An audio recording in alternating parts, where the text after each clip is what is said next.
Hello everyone, welcome back to my channel.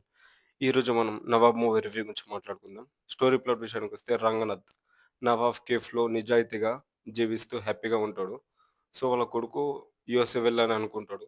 మరి చివరికి ఇండియాలో సెటిల్ అయిపోయాడా, యూఎస్ఏ వెళ్ళాడా, మరి ఇంటర్నేషనల్ రేంజ్ వరకు ఎలా వెళ్ళాడు అనేది మూవీ చూసి తెలుసుకోవాలి. ఈ మూవీ ఈటీవీలో స్ట్రీమింగ్ అవుతుంది. ప్లస్ పాయింట్స్: వెస్ట్ గోదావరి నుంచి హైదరాబాద్ బతకడానికి వచ్చిన, టీ కొట్టు పెట్టుకొని బతకడానికి వచ్చిన పర్సన్, ఆ టీ స్మెల్‌కి నవాబ్ అలీ ఖాన్ అనే పాయింట్ ఆఫ్ వ్యూ‌ల మూవీ స్టోరీ చాలా బాగా రాసుకున్నారు. మూవీలో గ్లింప్స్ టైప్‌లో హైదరాబాద్ మొత్తం లొకేషన్స్ ఇట్లా షార్ట్స్ టైప్‌లో చూపిస్తారు. అది నాకు బాగా నచ్చింది. రంగనాథ్ ఒక ఫస్ట్ టీ షాట్ ఒకటుంటది. అంటే టీ కలిపిస్తాడు ఒక పర్సన్‌కి. ఆ సీన్స్ అనేది నాకు బాగా నచ్చింది. హీరో బెస్ట్ ఫ్రెండ్ అతను హెయిర్ కటింగ్ చేస్తారు. బట్ ఈ మూవీలో ప్లస్ పాయింట్ ఏందంటే, మేజర్ ప్లస్ పాయింట్, ఆ కామెడీ ఫస్ట్ హాఫ్ మొత్తం మేనేజ్ చేసిండు. ఫస్ట్ హాఫ్ చూడడానికి కారణం గూడా ఆ కామెడీ పర్సన్ తోటి ఫస్ట్ హాఫ్ ఇట్లా కామెడీ, కామెడీ వేలో మొత్తం వెళ్ళిపోయింది ఫస్ట్ హాఫ్ మొత్తం. సో, ఆ పర్సన్ యాక్టింగ్ గూడా బాగా చేసిండు. అండ్ ఇంకా మంచి ఫ్యూచర్ ఉందనైతే నాకిది క్లియర్‌గా కనిపించింది. ఇంకా రాబోయే సినిమాల్లో గూడా కనిపిస్తదని జెప్పేసి అనుకుంటున్నా.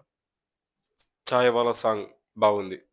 కుమార్ యాక్టింగ్ పెర్ఫార్మన్స్ అయితే పీక్స్ ఉంది. అటు విలనిజం అండ్ ఇటు ఎమోషనల్‌గా బాగా యాక్టింగ్ చేసిండు. ఫాదర్ అండ్ సన్ బాండింగ్ ఒక హార్ట్ టచింగ్ సీన్, అంటే కొంచెం మాట్లాడే విధానం అనేది కొంచెం హార్ట్ టచింగ్ అనిపిస్తది. కొంచెం బాగుంది.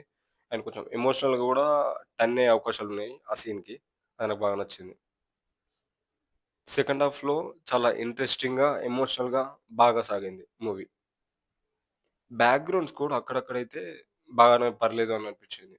Minus point: hero entry scene అప్పుడు రంగనాథ్ తోటి ఒక ఇంగ్లీష్ కన్వర్జేషన్ అనేది నడుస్తా ఉంటది. సో, అదంతా కామెడీగా అనిపించలేదు. కొంచెం బాగా ఓవర్‌గా అనిపించింది. అదొకటి minus point. Hero and hero friend intermediate అంటే కొంచెం నమ్మేలాగుండాలి. ఇప్పుడు ఎగ్జాంపుల్ 'నాని' తీసుకుంటే ఎటో వెళ్ళిపోయింది మనసు.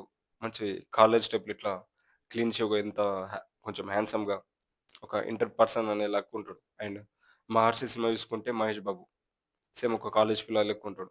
సో, ఈ మూవీలో చూసుకుంటే ఇంటర్మీడియేట్ అంటే హీరో, హీరో ఫ్రెండ్ అంటే నమ్మశక్యంగా లేదది.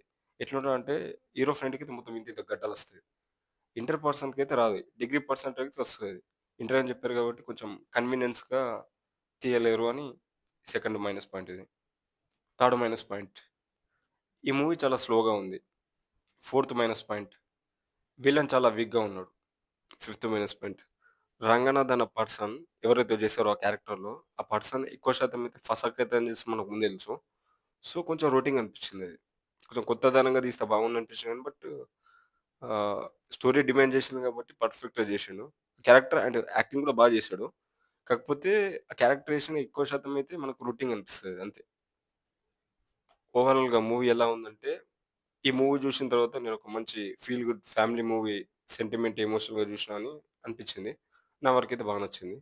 అండ్ ఈ movie family, emotional, drama, sentiments and father, mother bonding ఇలాంటి రిలేషన్స్ గాని, బాగా హార్ట్ టచింగ్‌గా ఉన్న సీన్స్ గాని, ఇలాంటివి కొంచెం మందికి చూడాలనిపిస్తది. ఇంట్రెస్ట్ కూడా ఎక్కువుంటది. సో, అలాంటి వాళ్ళకి ఇది బాగా నచ్చుతది. ఈ మూవీ అయితే ఓవరాల్‌గా అయితే బాగుంది గైస్. వన్ టైమ్ వాచబుల్ అని రికమెండ్ చేస్తాను. రేటింగ్ వచ్చేసి 3/5 ఇస్తాను నేనైతే. నెక్స్ట్ వీడియోతో మళ్ళీ వస్తాను. Will meet in the next video. Thank you. జై హింద్.